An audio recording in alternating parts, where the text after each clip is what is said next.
सहस्ताय सर्वामय विनाशनाय त्रैलोक्यनाथाय महाविष्णवे नमः। कौन है ये लड़की? सिनेमा की हीरोइन की तरह लगती है।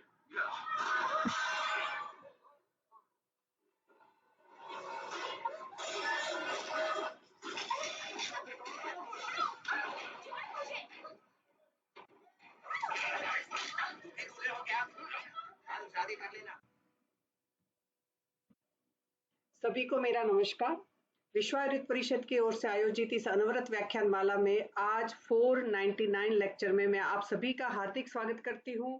और सभी व्याख्यान की तरह आज भी हम सबसे पहले आज के स्पीकर का परिचय देखेंगे और इसके बाद जो हमारा एक उद्देश्य है जिसको हम अगले उसमें एक अच्छे मुकाम पे और ले जाएंगे, 500 लेक्चर्स बिना कोई गैप प्रत्येक शुक्रवार को, जैसे हमने एक संकल्प लिया है कि आयुर्वेद भारत की राष्ट्रीय चिकित्सा पद्धति हो और हम बहुत अधिक संख्या में श्रेष्ठ वैद्यों को निर्माण कर सके। इसीलिए ये व्याख्यान माला विश्व आयुर्वेद परिषद की ओर से चलाई जा रही है कि अनेक अच्छे चिकित्सक निर्माण हो सके। तो उनमें सबसे पहले मैं आज के व्याख्यान का आपको टॉपिक बताना चाहूंगी, Ayurvedic insights into overcoming insomnia challenges. सामान्य रूप से ओपीडी में मैं हमेशा अपने पेशेंट को कहती हूँ कि अच्छी भूख लगना, अच्छी नींद आना एक बहुत अच्छा द्योतक होता है स्वास्थ्य का। और ये दो चीज ठीक है तो बाकी की चीजें जल्दी से ठीक हो सकती है। तो बहुत ही क्लिनिकली हमारे पेशेंट्स को ठीक करने के लिए आज का जो विषय है बहुत ही ज्यादा प्रासंगिक है। आज के हमारे स्पीकर है doctor Ankur Kumar Tanwar, assistant professor department of Kriya Sharir, GS Ayurvedic medical college and hospital, Hapur, Uttar Pradesh में वर्तमान समय में आप कार्य कर रहे हैं। आपने अपनी एमडी की पढ़ाई क्रिया शरीर में आयुर्वेदिक एंड यूनानी tibia college, university of Delhi से आपने पूर्ण की है। और इसके बाद आपके पास अभी 14 साल का एक्सपीरियंस है क्लिनिकली प्रैक्टिस का, और जिसमें आपका स्पेशलाइजेशन यानी विशेष आपका जिसमें इंटरेस्ट रहता है ऐसे जो टॉपिक्स है dermatological disorder, reproductive health and sleep medicine. अभी वर्तमान समय में जैसे मैंने आपको बताया कि जीएस आयुर्वेदिक मेडिकल कॉलेज में असिस्टेंट प्रोफेसर पद पर आप कार्यरत है। आपने अनेक नेशनल और इंटरनेशनल जर्नल्स में एडिटोरियल बोर्ड्स में भी आपकी भूमिका रहती है और आपने मोर देन 50 पब्लिकेशंस भी कंट्रीब्यूट किए हैं। इसके सिवाय आपने Indira award, doctor B R Ambedkar award, young researcher award and excellence award for Ayurveda research भी आपने प्राप्त किया है। Doctor Tanwar has invited as a guest speaker in Lok Sabha TV also, government of India. और आपने बहुत सारे रिसर्च में फोकस करके जिसमें साइंटिफिकली एविडेंस बेस्ड स्टडीज के ऊपर एवं क्लिनिकल ट्रायल्स के ऊपर आयुर्वेदा में सबसे ज्यादा आपने कंसंट्रेट किया है और आपकी डेडिकेशन हमेशा रही है। और आज की व्याख्यान माला में मैं आपका हार्दिक स्वागत करती हूँ और आज के व्याख्यान के लिए आपको आमंत्रित करती हूँ। ओवर टू यू डॉक्टर अंकुर।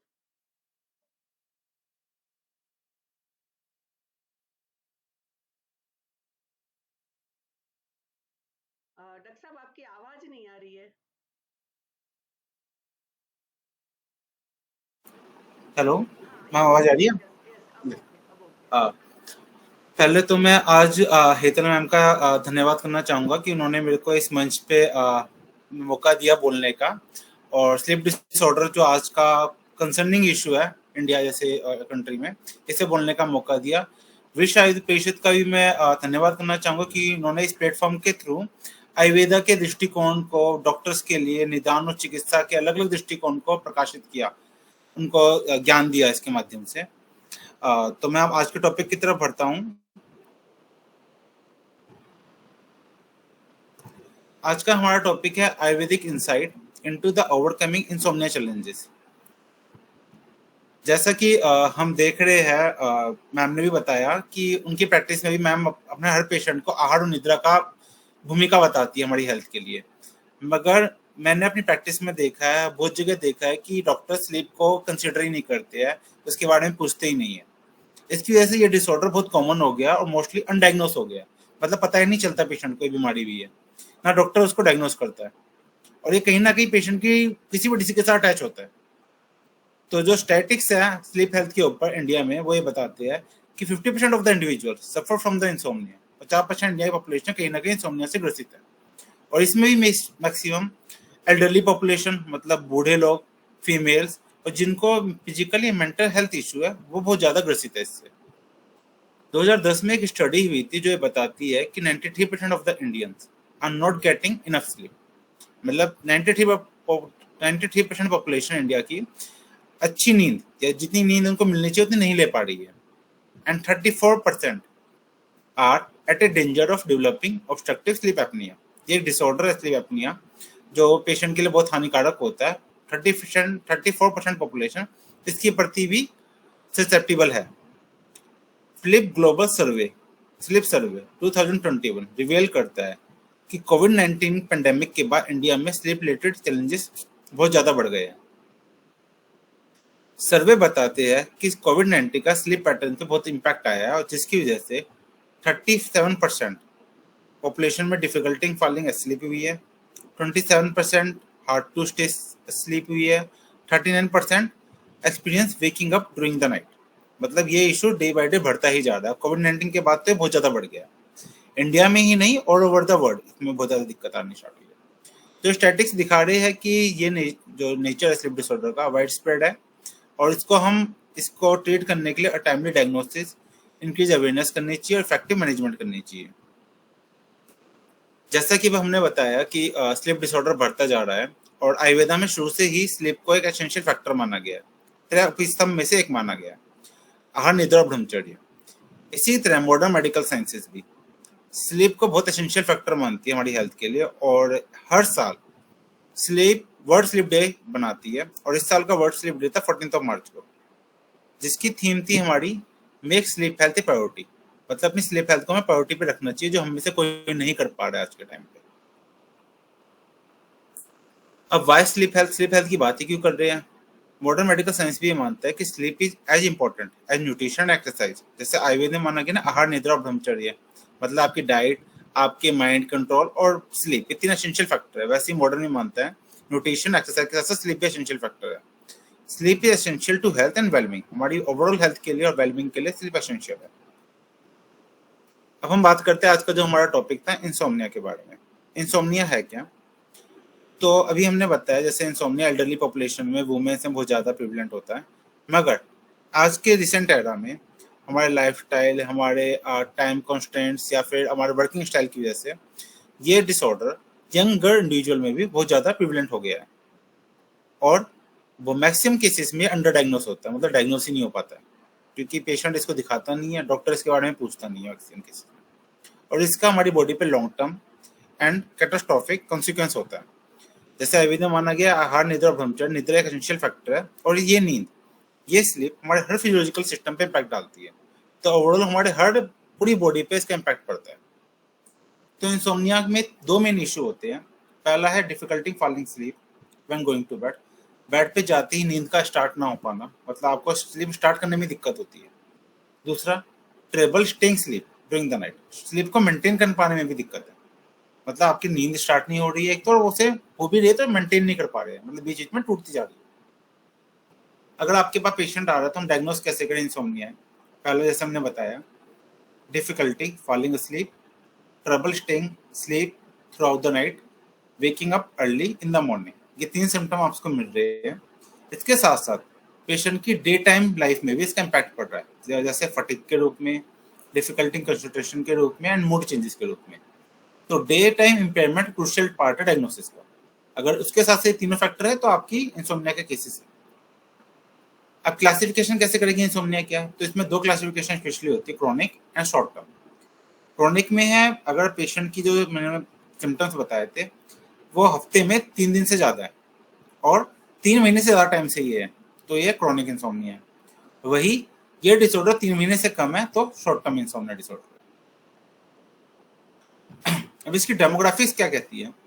तो अगर हम 100 पेशेंट इंसोम्निया के लेते हैं तो उसमें 35 पेशेंट्स में ये उन पेशेंट्स में मिलता है जिनमें फैमिली बैकग्राउंड होता है स्लीप प्रॉब्लम का।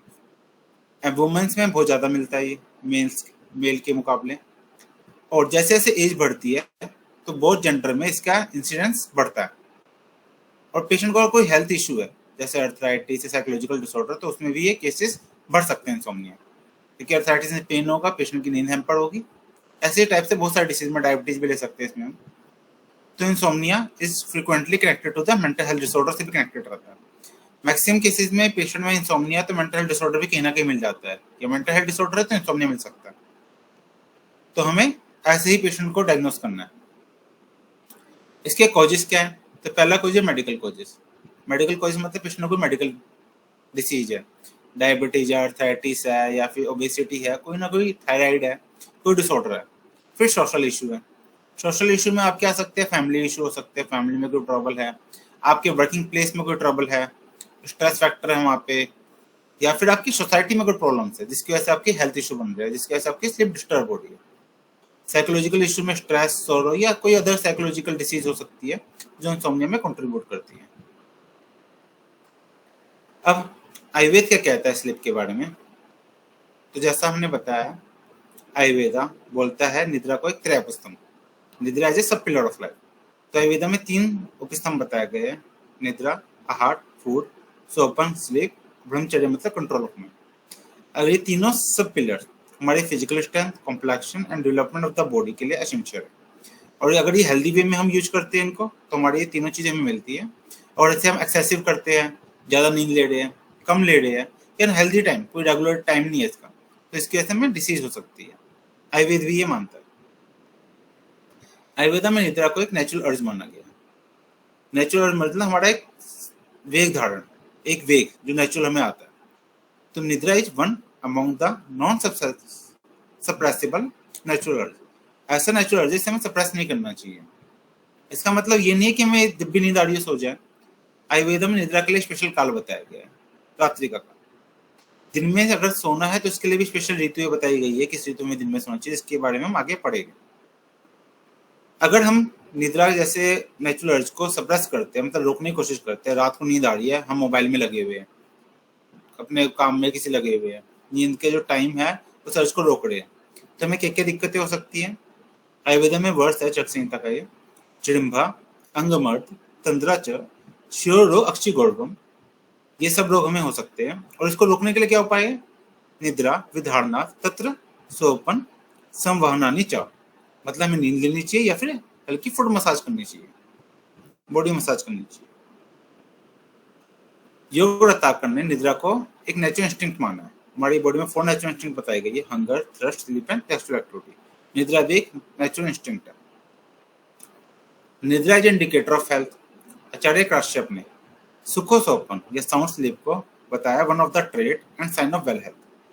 ये वर्ष बताया है उन्होंने: अन्नाभिलाषो भुक्तस्य परिपाकः सुखेन च शिष्ट विट्टमुत्वातत्वं शरीरस्य च लाघवः सुप्रसन्न इंद्रियत्वं च सुख स्वप्न प्रबोधनम बलवण आयुष्य लाभः सोमनस्य समअग्निता विज्ञात आरोग्य लिंगानि विपरीते विपर्य च। अगर ये सब लक्षण मिलते हैं पेशेंट में तो उसको आरोग्य की प्राप्ति है, और नहीं मिलते तो विपर्य मतलब रोगों की से रोग हो सकते हैं। तो ये वर्ष हमें बताते हैं importance of sleep in the health and the disease.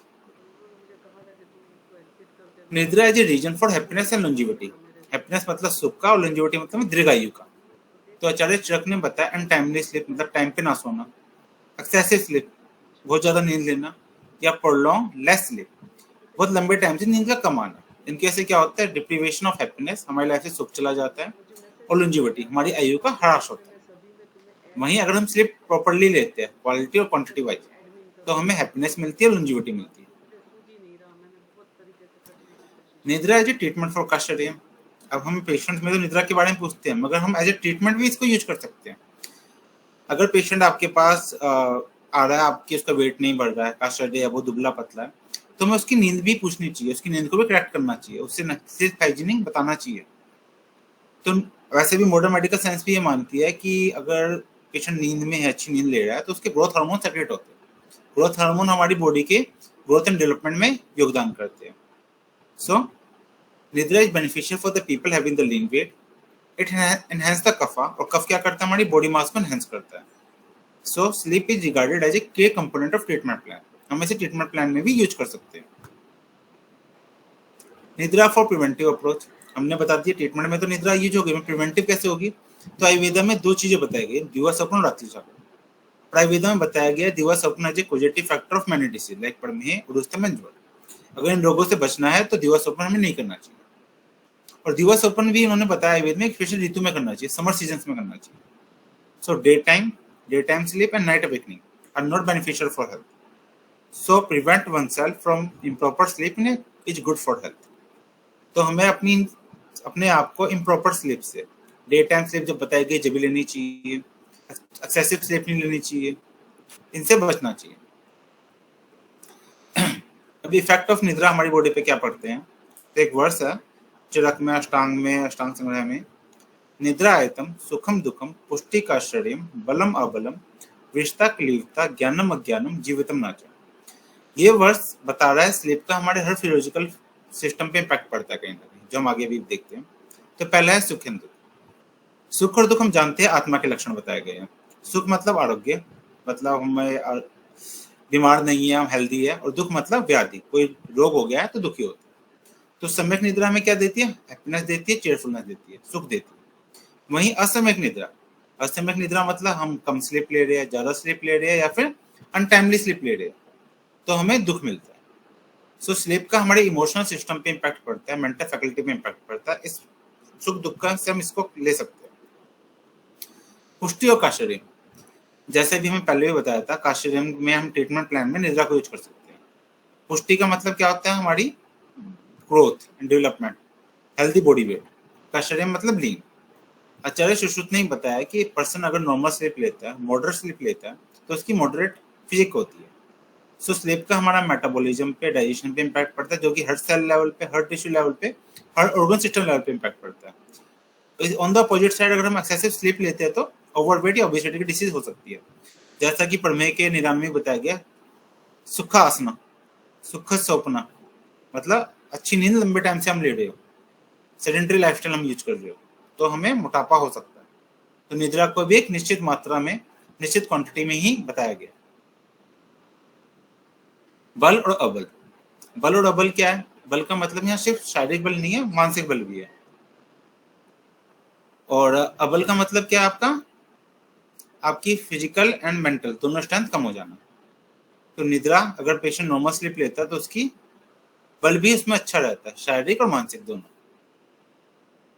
विष्टा और क्लीवता, विष्टा क्लीवता से हम रिप्रोडक्टिव हेल्थ से कंपेयर करते हैं।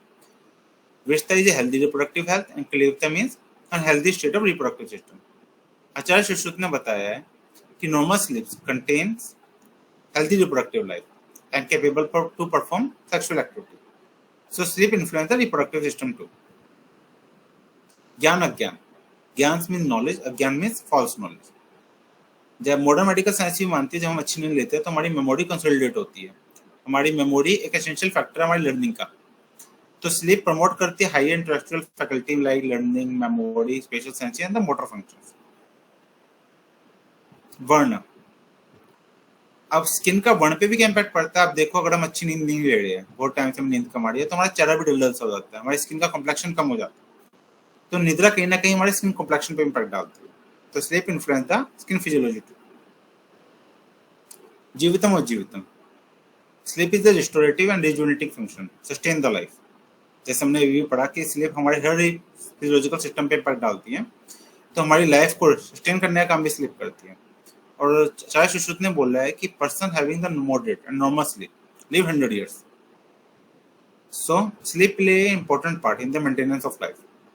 So life of every cell, tissue, organ and organ system depend upon the sleep. अब हमने जो अभी तक पढ़ा था उस श्लोक का मैंने यहाँ पे एक छोटा सा डायग्राम के थ्रू रिप्रेजेंट करने की कोशिश की है। पुष्टि काश्चर्यम वहनी दीप्ति से हम डाइजेस्टिव सिस्टम या मेटाबॉलिक सिस्टम से ले सकते हैं, उसकी हेल्थ से ले सकते हैं। सुख दुख को मेंटल फैकल्टी इमोशनल सिस्टम से ले सकते हैं। वर्ण को स्किन फिजियोलॉजी से ले सकते हैं। ज्ञान अज्ञान को sensory and motor faculty, high intellectual faculty से ले सकते हैं।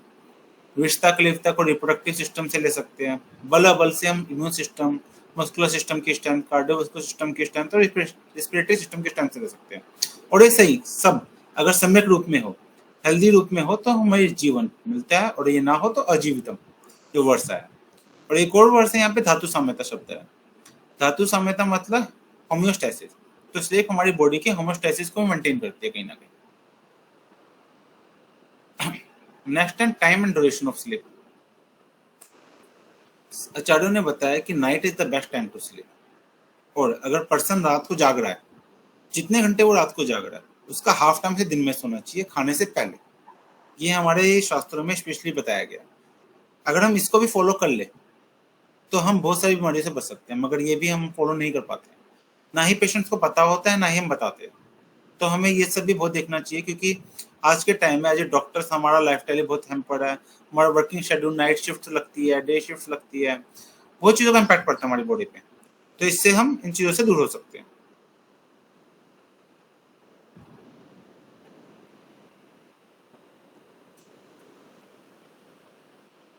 अब इंसोम्निया आयुर्वेद में क्या बताया गया है? इंसोम्निया के लिए आयुर्वेद में शब्द आया अनिद्रा,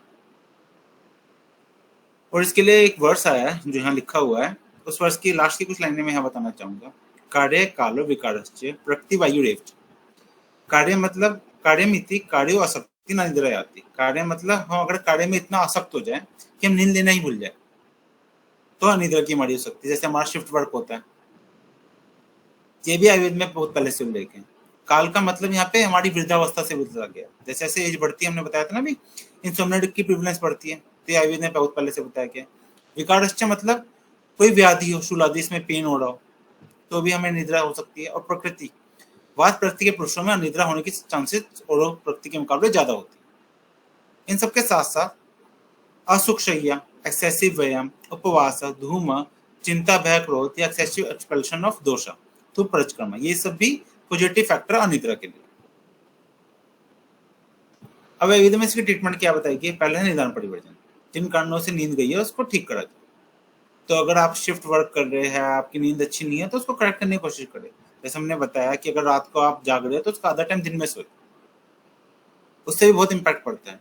जो कारण है, कुछ ऐसा खाना पीना आप खा रहे हैं जिससे आपकी नींद हैम्पर हो रही है, वात पित्त वर्धक आहार विहार का सेवन करें तो उसको दूर करें ताकि आपकी नींद ठीक हो, कि वात और पित्त दोष अनिद्रा के कारक माने गए।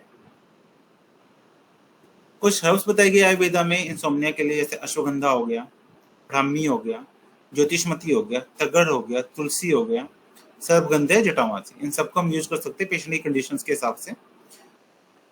कुछ फॉर्मुलेशंस हैं, ब्राह्मी वटी, सर्पगंधा घनवटी, मास्यादि क्वाथ, जटामासी हिम, जटामासी वटी, गुड़ पिपली चूर्ण, मास्यादि कृत।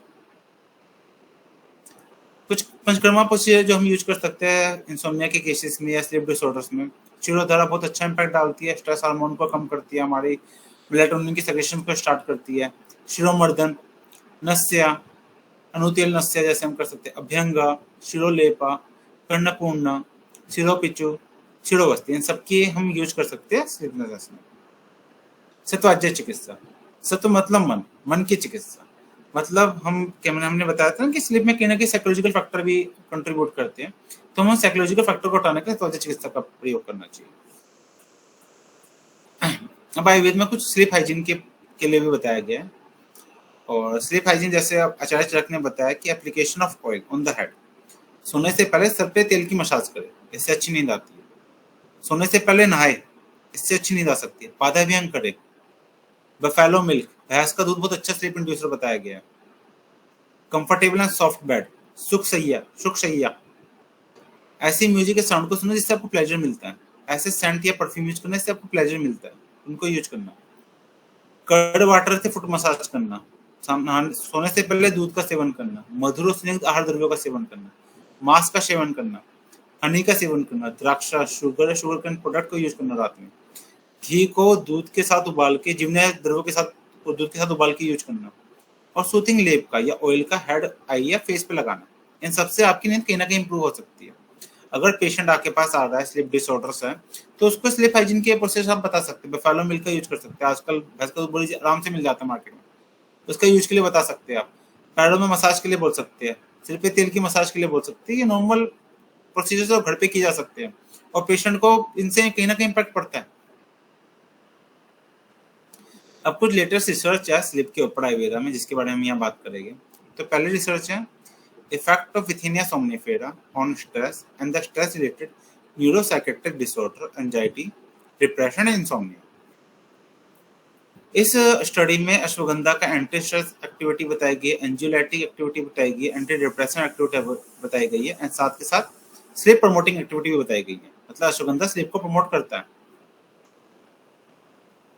अभी हमने जैसे शिरोधारा के बारे में बताया था, उसके ऊपर भी एक स्टडी है, feasibility and pilot efficacy testing of integrated yoga and shirodhara, intervention on clinical symptom, cognitive function and sleep quality of adults with anxiety disorder.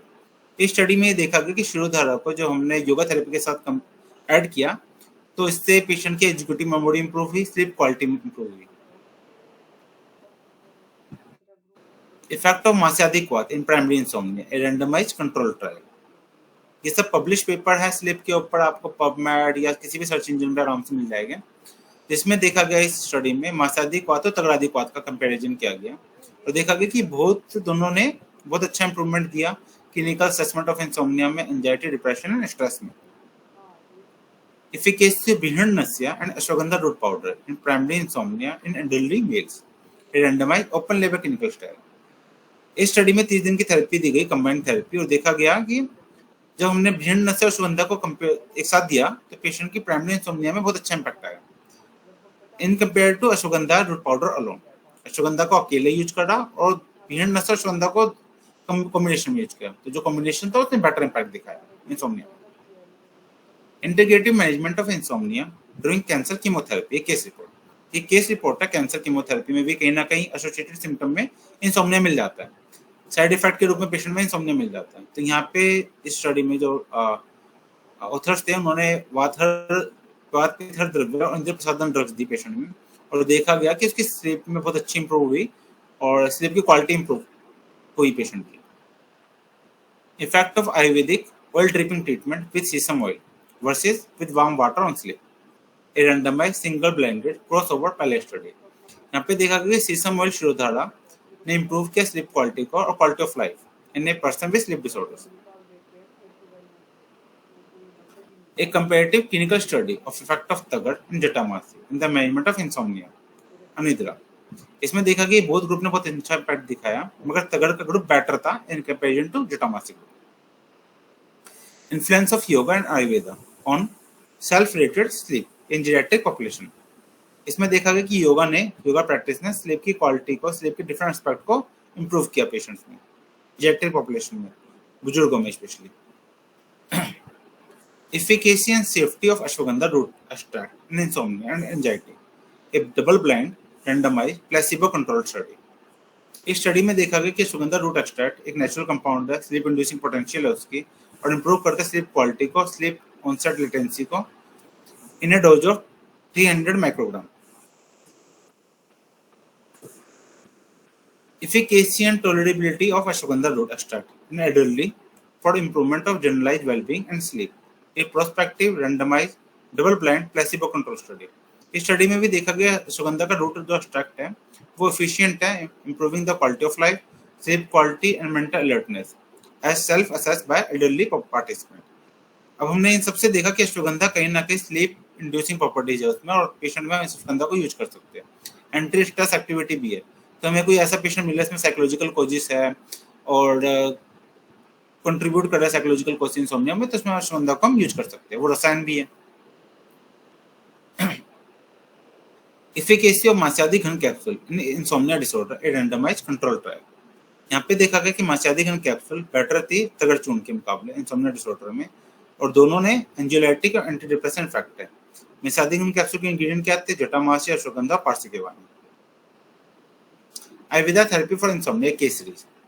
यहाँ पे शिरोधारा ब्राह्मी ओल से देखा गया और देखा गया कि ये इम्पैक्ट कर रही थी मॉडरेट एंड सीवियर इंसोम्निया में बहुत अच्छा। अभी एक और स्टडी है अश्वगंधा के ऊपर, triethylene glycol, an active component of ashwagandha leaves, is responsible for sleep induction. Ashwagandha में एक एक्टिव कंपोनेंट मिलता है ट्राइथाइलिन ग्लाइकोल और ये इंसोम्निया थेरेपी में बहुत अच्छा इम्पैक्ट करता है। एक और स्टडी है, ये हमारी होली बेसिल मतलब तुलसी के ऊपर है।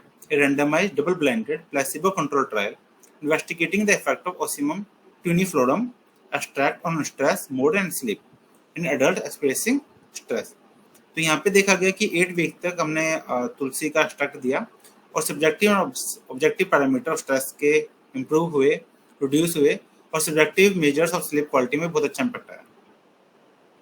A randomized control trial of effect of traditional herbal supplement on sleep onset insomnia। ये भी एक स्टडी थी, इसमें फॉर्मुलेशन थी जिसमें तगर, रोज पेटल्स, मस्करूट, पुडुची, अश्वगंधा, शुंठी और मोदियोस्टिन का यूज किया गया और पेशेंट में बहुत अच्छा इम्पैक्ट आया। अब मैं कुछ केस स्टडी भी अपनी बताना चाहूंगा यहाँ पे। तो पहले केस था हमारे, एक फीमेल थी क्रॉनिक इंसोम्निया की, यंग अडल्ट फीमेल थी, 38 ईयर्स की एज थी उसकी, होम मेकर थी फ्रॉम दिल्ली एनसीआर से। उसकी कंप्लेंट्स थी नॉक्टर्नल अवेकनिंग, रात को जाग जाती थी बार बार, और डे टाइम स्लीपनेस, दिन में सो जाती थी फॉर द पास्ट 6 मंथ, दिन में उसको नींद आती थी। मेडिकल हिस्ट्री थी, कोई प्रीवियस नॉर्मल स्लीप थी उसकी, सिम्टम प्रोग्रेसिवली वर्स, धीरे धीरे सिम्टम उसके बढ़ते रहे। लाइफस्टाइल में फैमिली रिलेटेड स्ट्रेस थी उसको, इरेगुलर स्लीप शेड्यूल था। प्रीवियस ट्रीटमेंट में उसने 2 महीने से ट्रीटमेंट स्टार्ट की थी, प्रोटीन ब्लड जांच करवाई थी जो नॉर्मल थी। केस डिस्क्रिप्शन में पेशेंट को माइनर डिफिकल्टी थी पहले फॉलिंग एस्लीप में, maintaining sleep for the short period, over the time her condition deteriorate होती रही, सीवियर स्लीप डिस्ट्रप्शन हो गया। जब हमारे पास आई तो unable to sleep for more than 3 hour per night थी, फ्रीक्वेंट अवेकनिंग थी throughout this limited sleep period. 3 घंटे में बार बार उठना उसका होता रहता था। Despite the severity of her symptom the patient did not seek medical tension for the first 4 month. 4 महीने तक फिर भी उसने कोई मेडिकल टेंशन नहीं ली, ऐसी चलाती रही। क्लिनिकल फाइंडिंग में पेशेंट की फिजिकल एग्जामिनेशन में फटीग थी, मगर अदरवाइज जनरल गुड हेल्थ थी, वाइटल साइन नॉर्मल थे, कोई थायराइड डिस्फंक्शन नहीं था, कोई एंडोक्राइन एब्नॉर्मलिटी नहीं थी। जैसे कि फीमेल्स में आज के टाइम में थायराइड डिसऑर्डर कहीं ना कहीं मिल ही जाता है, मगर इस केस में ऐसा कुछ नहीं था। पेशेंट फीलिंग एंजियस थी, स्ट्रेस थी। पेशेंट की टाइमलाइन थी जो भी हमने बताई थी पहले भी। अगर 0 मंथ में हम देखें तो माइल्ड स्लीप डिस्टर्बेंस थे, 4 मंथ में वर्स हो गए सिम्टम, 3 घंटे से कम की स्लीप रह गई थी उसकी। 4 to 6 मंथ में उसने डॉक्टर से कंसल्ट करना स्टार्ट किया, 6 मंथ में हमारे पास आई थी। तो हमने उसकी कंडीशंस देखी, इन्वेस्टिगेशन करवाई, जो सब नॉर्मल थी। तो इससे हमें पता चला कि इंसोम्निया कोई फिजिकल हेल्थ इशू नहीं था, उससे एसोसिएटेड नहीं थी इंसोम्निया। ट्रीटमेंट क्या किया हमने, स्लीप हाइजीन की एडुकेशन जो हमने पहले बताई है यहाँ पे, स्ट्रेस मैनेजमेंट टेक्निक बताई, मेडिकेशन, योगा, उससे कुछ बताया कि करते रहना चाहिए आपको, और एक शॉर्ट टर्म इंटरवेंशन दी, शिरोधारा। अब शिरोधारा ने क्या इम्पैक्ट करता है, शिरोधारा होता क्या है, pouring the warm oil other liquid over the forehead in the continuous stream। यहाँ पे हमने ब्राह्मी तेल से शिरोधारा करवाई थी पेशेंट की। रिलैक्सिंग रिस्पॉन्स आता है, पेशेंट का नर्वस सिस्टम बहुत अच्छा रिलैक्स होता है, पैरासिम्पैथेटिक नर्वस सिस्टम रिलैक्स होता है, स्टिमुलेट होता है, जिससे क्या होता है, आपकी heart rate, blood pressure reduce होता है, स्ट्रेस रिड्यूस होती है, मेलाटोनिन रेगुलेशन होता है इससे, जो स्लीप वेक साइकिल को मेंटेन करता है। काल्मिंग द सेंसरी इनपुट्स देता है ये आपके क्वाइट करता है, आपके माइंड को काम करता है। सर्कुलेशन इंप्रूव करता है ब्रेन की, इससे ब्रेन के फंक्शन इंप्रूव होते हैं, स्लीप क्वालिटी इंप्रूव होती है। दोषा को इंप्रूव करता है, स्पेशली वाता को। स्ट्रेस रिडक्शन करता है, कोर्टिसोल लेवल को कम करता है जो कि स्ट्रेस हार्मोन है, स्लीप प्रोमोटिंग एरिया को एक्टिवेट करता है, जैसे पीनियल ग्लैंड हो गई। कंक्लूजन कह रहा है हमारा डाइटरी मॉडिफिकेशन, लाइफस्टाइल करेक्शन के साथ पंचकर्मा थेरेपी ने बहुत अच्छा इम्पैक्ट दिखाया। डाइटरी मॉडिफिकेशन में स्पेशली पेशेंट को हमने बताया वात पित्तवर्धक जो हार्डवेयर है उससे थोड़ा दूर रहे। ये एक केस स्टडी थी हमारी पब्लिश शिरोधारा का बायोलॉजिकल मार्कर्स पे, और ये जो पेशेंट हमने बताया उसके ऊपर हमारा एक वो डिस्क्रिप्शन अवेलेबल था। दूसरा केस था हमारा 44 ईयर ओल्ड मेल था, जिसे हम जटामासी चून से मैनेज किया था। चीफ कंप्लेंट थी पेशेंट की difficulty in falling asleep, frequent night time awakening था, नॉन रिस्टोरेटिव स्लीप थी for the past 6 month. Medical history no significant systematic illness थी, कोई डायबिटीज, कोई ओबेसिटी, कोई थायराइड ऐसा डिसऑर्डर नहीं था। सेडेंटरी लाइफस्टाइल थी, मॉडरेट स्ट्रेस लेवल था, इरेगुलर स्लीप शेड्यूल था, over the counter sleep pads use कर रहा था, लाइफस्टाइल मॉडिफिकेशन से थोड़ी इंप्रूवमेंट आई थी पेशेंट को। क्लिनिकल सिम्टम में इंक्रीज इरिटेबल था, फटीग था, रिड्यूस कंसंट्रेशन थी। फिजिकल एग्जामिनेशन में नो सिग्निफिकेंट एब्नॉर्मलिटी थी। पिट्सबर्ग स्लीप क्वालिटी इंडेक्स होता है स्लीप की क्वालिटी को देखने के लिए, वो 12 था, जिससे हमें पता चलता है कि पेशेंट की स्लीप क्वालिटी बहुत अच्छी नहीं थी। ये 5 से कम होना चाहिए अगर स्लीप क्वालिटी है तो। इंटरवेंशन क्या थी, जेटामासी चून दिया था 3 gram twice a day with warm water milk before bedtime for 8 weeks. Sleep hygiene उसे मेंटेन करने को बोला था, बेड टाइम एक्सपोजर उसे कम करने को बोला था, स्किन एक्सपोजर कम करने को बोला था, रिलैक्सिंग टेक्निक बोली थी, बेड टाइम फिक्स करने को बोला था। अगर आज के इस परिप्रेक्ष्य में बात करो तो हम सबके पास एंड्रॉयड फोन है, जिसकी वजह से हम रात को कहीं ना कहीं फोन में लगे रहते हैं। और इस फोन के लगे रहने से क्या होता है, क्योंकि हमारी आईज को एक सेंटर है जो हमारी स्लीप वेक साइकिल को मेंटेन करती है। जब रात हो जाती है तो आईज में सिग्नल जाते हैं कि नाइट हो गई है, स्लीप के जो हार्मोन्स है मेलाटोनिन की सेक्रेशन बढ़ती है और जो रेगुलेटिंग सिस्टम है वो इनएक्टिव हो जाता है स्लीप को, वेकफुलनेस वाला, और स्लीप को मेंटेन करने वाला सिस्टम एक्टिवेट हो जाता है। मगर जब हम नाइट टाइम एक्सपोजर करते हैं, मोबाइल में बैठ से लगे रहते हैं रात को, तो हमारी आइज को ये लगता है कि अभी दिन चल रहा है, कि लाइट्स आ रही है उसके बाद, तो वो जो स्लीप वेक साइकिल है हमारी, जो बायोलॉजिकल रिदम है, वो डिसरप्ट हो जाती है। तो नाइट के टाइम में हमारी आइज को लगता है कि दिन हो रहा है, तो वो हार्मोन सेक्रेट ही नहीं करती है, हमारे स्लीप सेंटर को एक्टिवेट ही नहीं करती, जिसकी वजह से हमारी स्लीप की क्वालिटी, उसकी क्वांटिटी कहीं ना कहीं हैम्पर हो जाती है, और कहीं ना कहीं हम इंसोम्निया जैसे डिसऑर्डर से, स्लीप डिसऑर्डर से ग्रसित हो जाते हैं। तो सबसे पहले मैं अपने हर पेशेंट को बताता हूँ कि 10 बजे के बाद या 9 बजे के बाद अपना फोन साइड में रख दो। 4 दिन नींद नहीं आएगी आपको बिना मोबाइल के, 5वें 6ठे दिन जरूर आएगी। आप कोशिश करके देखिए, अगर पेशेंट आपका, क्योंकि सबको आजकल मोबाइल की हमें आदत लगी हुई है, जो डॉक्टर्स हमको भी हो रखा है, क्योंकि हमारे सब मैसेज व्हाट्सएप पे, मेल्स पे, सबसे कहीं ना कहीं कनेक्टेड रहते हैं, और ये कहीं ना कहीं हमारी स्लीप पैटर्न्स को हैम्पर कर रहा है। तो सोने से पहले एसेंशियली अपने मोबाइल को साइड में कर दीजिए, मोबाइल अपने पास ना रखें। ऑब्जर्वेशन पेशेंट में क्या हुई थी, 2 वीक्स के बाद पेशेंट में स्लीप लेटेंसी इंप्रूव हुई थी, इरिटेबिलिटी कम हुई थी, नाइट टाइम अवेकनिंग कम हुई थी 4th वीक में, एनर्जी लेवल उसका बढ़ा था, और 8th वीक में उसके स्लीप क्वालिटी, ड्यूरेशन दोनों इंप्रूव हुई थी, PSQI स्कोर उसका 5 तक चला गया था, और कोई एडवर्स इफेक्ट हमने रिपोर्ट नहीं किया इस पेशेंट में। जोटामासी कैसे काम करती है, अभी मेथे है, निजोजन प्रॉपर्टीज है इसकी, न्यूरोप्रोटेक्टिव या नर्वाइन टॉनिक के रूप में काम करती है। इसमें जटामासोन जैसे एल्कोलॉइड्स है, कंपोनेंट है, बायोएक्टिव कंपोनेंट, जो एंजियोलाइटिक एक्टिविटी करते हैं और सेडेटिव इफेक्ट डालते हैं। स्ट्रेस रिलीविंग इफेक्ट है इसका, एडेप्टोजेनिक इफेक्ट है, स्ट्रेस हार्मोन को रिड्यूस करती है, ऑक्सीडेटिव स्ट्रेस को रिड्यूस करती है, काम करती है माइंड को bye regulating the SP axis, regulation of serotonin करती है, डोपामिन लेवल को रेगुलेट करती है, एंटी इंफ्लेमेटरी, एंटीऑक्सीडेंट प्रॉपर्टीज है इसकी, कार्डियो प्रोटेक्टिव सर्कुलेटरी इफेक्ट भी है, बीपी को भी डाउन करती है, ब्लड प्रेशर को भी डाउन करती है। कंक्लूजन क्या था हमारा इस स्टडी में, jatamasi can be considered as a natural alternative for managing the primary insomnia. अब जटामासी और शिरोधारा को हम कहाँ यूज कर सकते हैं, अगर मैं अपनी बात करूँ, शिरोधारा मैं जो समझता हूँ सीवियर केसेस और इंसोम्निया के हाई स्ट्रेस लेवल और हाइपर एक्टिव हो तो उसमें हम शिरोधारा यूज कर सकते हैं। जटामासिन को मॉडरेट हो, क्रोनिक हो, न्यूरोट्रांसमीटर इंबैलेंस हो तो वहाँ पे हम जटामासी चूर्ण को यूज कर सकते हैं, और स्लीप डिस्टर्बेंस हो ड्यू टू इरेगुलर लाइफस्टाइल में वहाँ जटामासी चूर्ण को यूज कर सकते हैं। अब जैसा कि मैंने पहले बताया था कि world sleep day, world sleep society हर साल एक डे को मार्च में एक डे सिलेक्ट करती है, उसमें वर्ल्ड स्लीप डे बनाती है, ताकि स्लीप की इंपॉर्टेंस को, स्लीप की अवेयरनेस को लोगों तक पहुंचाया जा सके। तो इस साल के कुछ के मैसेज है स्लीप डे के ऊपर उनके, तो के मैसेज को मैं यहाँ पढ़ना चाहूंगा। Sleep is essential to health, हमारा आयुर्वेद भी ये मानता है। Sleep is one of the त्रयोपस्थम। स्लीप प्रमोट करती है आपकी ब्रेन हेल्थ को, रिसाइकिल करती है ओल्ड सेल्स को, एनर्जी लेवल को इंप्रूव करती है, सपोर्ट करती है इम्यून सिस्टम को आपके, क्लियर करती है वेस्ट को फ्रॉम द ब्रेन, मेमोरी और लर्निंग को इंप्रूव करती है। तो sleep is a critical pillar of health like nutrition and physical activity. Poor sleep health can have multiple significant impact on the human health. Lower immune response होता है उसकी वजह से, creating the greater susceptibility to infection. Patient को बार-बार infection होने की chances हो सकती है। अगर patient आपका ऐसा आ रहा है, बार-बार उसका infections हो रहा है, immune system कमजोर हो गया, तो देखिए कहीं ना कहीं उसकी sleep health भी disrupt हो रखी होगी।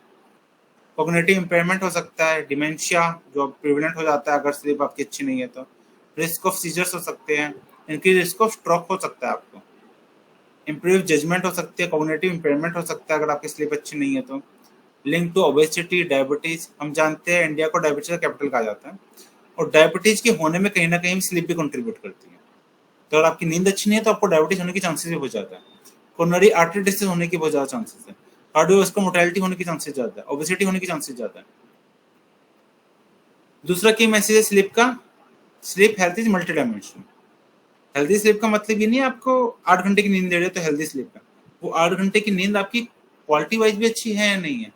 तो स्लीप हेल्थ के बहुत सारे डायमेंशंस हैं। ड्यूरेशन स्लीप की कैसी है, रेगुलरिटी है या नहीं है, क्वालिटी कैसी है, अलर्टनेस कैसी है, टाइमिंग कैसी है, एफिकेसी कैसी है। ये 6 कंपोनेंट बना के हमारी प्रॉपर स्लीप हेल्थ को, हेल्दी स्लीप को मेंटेन करते हैं। तीसरा की मैसेज है हमारा make a plan to prioritise your sleep health. जैसा कि हमने अभी देखा था, हमारा स्लीप डे की जो इस साल की थीम है, मेक स्लीप हेल्थ ए प्रायोरिटी। अपनी स्लीप हेल्थ को हमें प्रायोरिटी पे रखना है, और जो हम रखते नहीं है। और हर पर्सन की इंडिविजुअल लाइफ अलग है, तो कोई सिंगल मेथड नहीं है कि उसकी स्लीप हेल्थ को इम्प्रूव किया जा सकता है। कोई नाइट में वर्क करता है, कोई दिन में वर्क करता है, तो उनकी स्लीप हेल्थ को इम्प्रूव करने के लिए अलग अलग मेथड यूज करने चाहिए। तो हमें हर पेशेंट को इंडिविजुअली उसकी हिस्ट्री लेनी चाहिए, उसे कंसिडर करना चाहिए, उसको उस हिसाब से तरीके बताने चाहिए। सो कंट्रोल करना चाहिए हमें एनवायरनमेंट को अपने, minimise the light, keep the temperature cool, control the sound, reduce the night exposure, maintain the regularity in bedtime, make at least 7 hours of sleep per night, and ask yourself a question: do you feel satisfied with your sleep? Do you feel satisfied with your sleep? If no, check it, track the progress. अब कुछ study है जो बताती है कि blue colour भी sleep को कहीं ना कहीं इम्प्रूव करता है। ब्लू बेडरूम हो या लाइटनिंग हो तो स्लीप पेशेंट की अच्छी होती है, स्लीप की क्वालिटी, और डीपर स्लीप आती है। तो ब्लू ट्रिगर करता है स्लीप इंड्यूसिंग ब्रेन सिग्नल्स को, ब्लू लोअर करता है हार्ट रेट को, ब्लड प्रेशर को, ब्लू रिड्यूस करता है स्ट्रेस और एंजाइटी को, ब्लू रेगुलेट करता है सर्कैडियन रिदम को। और इसलिए आज हमारी स्लाइड्स की भी थीम ब्लू है, लाइट ब्लू कलर है। सो मैं आज एक प्लेज के साथ अपना यहाँ पे अपनी प्रेजेंटेशन खत्म करना चाहूंगा। Sleep is essential to health and we make it a priority. हम सब ये को आज पढ़ लेना चाहिए कि हमारी स्लीप हेल्थ एसेंशियल है और इसको हमें प्रायोरिटी पे रखना चाहिए। हमें अपनी हर पेशेंट की स्लीप हेल्थ को प्रायोरिटी पे रखना चाहिए, उसकी स्लीप हेल्थ के बारे में पूछना चाहिए। तो आज का टेक होम मैसेज है हमारा: do you feel satisfied with your sleep? If no, search the reason and correct it. हाँ, जैसा कि इस पिक्चर में आपको दिख रहा है कि हम लॉर्ड विष्णु योग निद्रा के उसमें है, पोज में है। और हमारे शास्त्रों में भी बताया गया कि भगवान एक निश्चित काल में सो जाते हैं और उस काल में मैरिज नहीं होते स्पेशली, और उसके बाद भगवान उठते हैं, उसके बाद मैरिज स्टार्ट होती है। तो मगर जब भगवान के लिए निद्रा इतनी इंपॉर्टेंट है तो हम मनुष्यों के लिए कितनी इंपॉर्टेंट होगी। तो हमें निद्रा पे बहुत फोकस करना चाहिए, उसको लेना चाहिए प्रॉपरली, और उसको हमें प्रायोरिटी पे रखना चाहिए, इग्नोर नहीं करना चाहिए। तो मैं इसी एक वर्ड्स के साथ अपनी प्रेजेंटेशन को आज खत्म करना चाहूंगा। या देवी सर्वभूतेषु निद्रा रूपेण संस्थिता नमस्तस्यै नमस्तस्यै नमस्तस्यै नमो नमः। मैं निद्रा रूपी देवी को, जो हम सबके अंदर विद्यमान है, नमस्कार करता हूँ। Thank you. जी, बहुत बहुत धन्यवाद बेटा, बहुत ही अच्छी प्रेजेंटेशन। और मैं समझती हूँ कि बेसिक से उठाकर आपने बहुत सारी बात अच्छी तरह से समझाई है, तो ये सभी के लिए बहुत अच्छा काम में आएगी और अपने अपनी जगह पे वो इसका यूटिलाइजेशन भी बहुत अच्छी तरह कर पाएंगे। Thank you ma'am. जी, पार्टिसिपेंट में से कोई अगर कुछ प्रश्न पूछना चाहते हैं तो अपना हैंड रेज कर सकते हैं। हम यहाँ से जैसे प्रत्येक दिन लेते हैं अपना क्वेश्चन आंसर सेशन, तो मैं जी सुदेश जी, डॉक्टर सुदेश जी, आप अपना प्रश्न पूछ सकते हैं। नमस्ते sir, it was very wonderful. Hello मैं पूछना चाहती हूँ कि मैम, आपकी आवाज साफ नहीं आ रही। सुदेश जी हेलो, थोड़ा माइक, हाँ माइक ठीक कर लीजिए, आपकी वॉइस क्लियर नहीं है। हेलो, हाँ सुदेश जी, हेलो या तो चैट बॉक्स में आप मैसेज लिख दीजिए, वहाँ से मैं या डॉक्टर साहब पढ़ लेंगे। Okay okay. हाँ, आपकी वॉइस बहुत ही स्लो आ रही है ना, इस वजह से। अच्छा मैम, लेकिन जो फादर है उनके लिए मैं पूछना चाहती हूँ कि क्या मेडिसिन ठीक रहेगा उनको? सुदेश जी, आपकी आवाज क्लियर सुनाई नहीं दे रही है ना? अभी आप चैट बॉक्स में लिख कर दे दीजिए, या फिर मेरे पर्सनल व्हाट्सएप पे आप डालिए और वहां से मैं फिर आपका प्रश्न ले लेती हूँ। डॉक्टर जयश्री, आप अपना प्रश्न पूछ सकते हैं।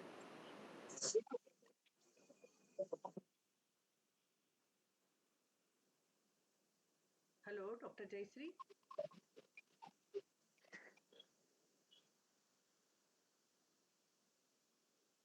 हाँ doctor Arshiya, you can ask your question. Doctor Arshiya okay ma'am. जी। Yes ma'am, yes ma'am. Hello sir, आवाज आ रही है सर? जी बेटा, हाँ जी अर्शिया, आपकी आवाज आ रही हाँ है। हाँ हाँ हाँ हाँ।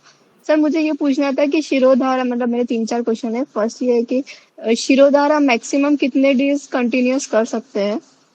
मैम पेशेंट टू पेशेंट आप 7 दिन भी करवा सकते हैं, 15 दिन भी करवा सकते हैं, क्योंकि ये अच्छा एक्चुअली कॉस्टली थोड़ा प्रोसीजर होता है, तो 7 या 15 दिन तक हम कर सकते हैं आराम से। इससे ज्यादा पेशेंट को भी कॉस्टली पड़ ओके जाता है।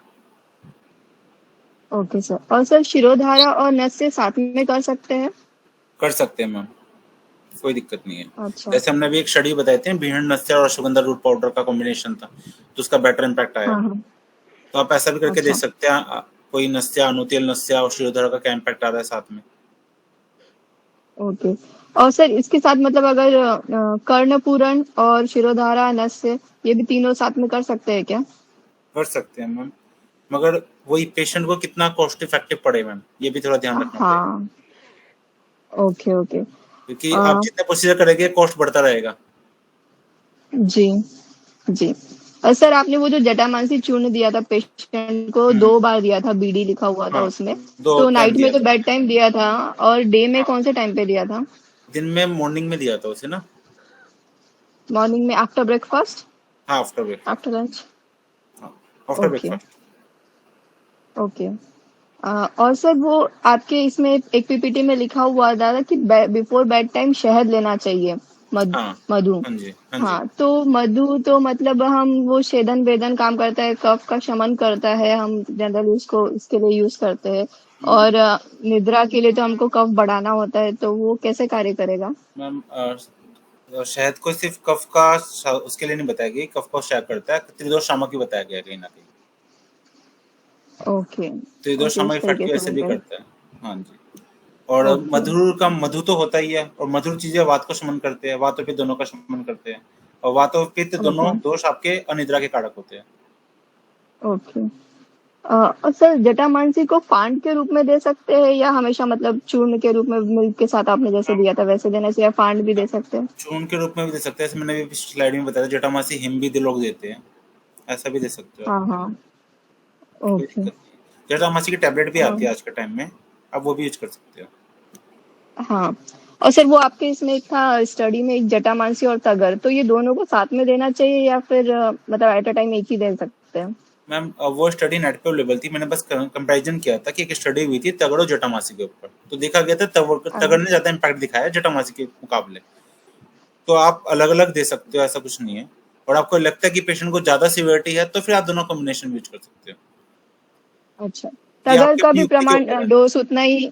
जी, तगर का भी डोज उतना ही तगड़ रखना है, 3 ग्राम? तगड़ को टैबलेट फॉर्म में मैक्सिमम यूज किया गया है। अच्छा, तो वो नहीं तो आप 1 या ग्राम में भी 2 तीन टैबलेट्स ग्राम दे की सकते हैं तीन, बेड हाँ टाइम? हाँ, नहीं तो आप 3 ग्राम के अच्छा रूप में भी दे सकते हैं, ऐसा कुछ नहीं। जी। और निद्रा के लिए जो भी मेडिसिन देनी है सर, वो मतलब एट बेड टाइम ही देना है, या आफ्टर डिनर भी दे सकते हैं? मैम आफ्टर डिनर आप दे सकते हैं, मगर मैं ये कहूँगा आप मेडिसिन पे फोकस करने के साथ साथ ना उसकी स्लीप हाइजीन वाले मेथड पे ज़्यादा फोकस करें, क्योंकि अगर हम स्लीप हाइजीन को भी ओके इम्प्रूवमेंट कर देते हैं, तो मेरे ख्याल से हमें मेडिसिन की जरूरत ना पड़े पेशेंट की स्लीप इम्प्रूव करने के लिए। जैसे बफेलो मिल्क है, ओके। भैंस का दूध है, बहुत ही आराम से मिल जाता है, पेशेंट यूज कर सकता है। पादा अभ्यंग है, हाँ सिर पे तेल लगाना है, बचपन में हम सबकी मम्मियाँ तेल लगाती है सिर पे अच्छे से, तो नींद भी अच्छी आती थी। हाँ। जी तो जी जी। इन सबको हम यूज कर सकते हैं। और ये जो हाँ। मैंने स्लीप हाइजीन और के सर मेथड बताए, ये सिर्फ चरक को सुश्रुत से नहीं है, मैंने हरित संहिता और संहिताओं से भी जितने भी मेथड बताए गए सबको कंसाइज करके यहाँ बताया। ओके। और सर वो योग निद्रा के बारे में आप थोड़ा बता सकते हैं? उसमें मतलब सोते समय ही आप वो करना है, या सिर्फ दिन में भी करना है? और वही हर मतलब एक छोटे पॉइंट से पूरे ऊपर तक किस तरीके से आप बताते हैं पेशेंट को योग निद्रा करने का? मैम देखो, योग निद्रा का कॉन्सेप्ट में पेशेंट को स्पेशली इसके ऊपर स्टडी आयुर्वेद में बहुत कम हुई है, मॉडर्न में ज़्यादा स्टडी हुई है योग निद्रा ओके के ऊपर, जो मैंने देखा है अब तक। तो मैं पेशेंट को योग निद्रा वाला कॉन्सेप्ट नहीं ओके। बताता, मैं सिर्फ स्लीप हाइजीन के तरीके से उसे अच्छा ठीक करने की कोशिश करता हूँ। Okay. Okay sir, thank you so much, और बहुत अच्छा लेक्चर था आपका जी, थैंक बहुत you. Informative, thank you. Thank you. जी बहुत बहुत धन्यवाद डॉक्टर साहब। डॉक्टर जयश्री, आप अपना प्रश्न पूछ लीजिए। नमस्ते सर एंड मैम। सर मुझे यूं पूछना था, जिन पेशेंट्स को 10-15 साल से नींद की गोलियां भी ले रहे हैं वो इंसोम्निया के साथ में, उनको हम कैसे ट्रीट करें? मैम जैसे मैंने बताया ना कि इंसोम्निया के बहुत सारे कॉजेस है, फिजिकल कॉजेस, आपके साइकोलॉजिकल कॉजेस, सोशल कॉजेस। हमें उसका निदान देखने की जरूरत है पहले तो, क्या फैक्टर है साथ में। हो सकता है कोई प्राइमरी कॉज दूसरा जिसके ऐसे इंसोम्निया हो रहा है, और हमें वही ट्रीट नहीं कर रहे हो, हम सिर्फ नींद की गोलियां दे रहे हैं पेशेंट को।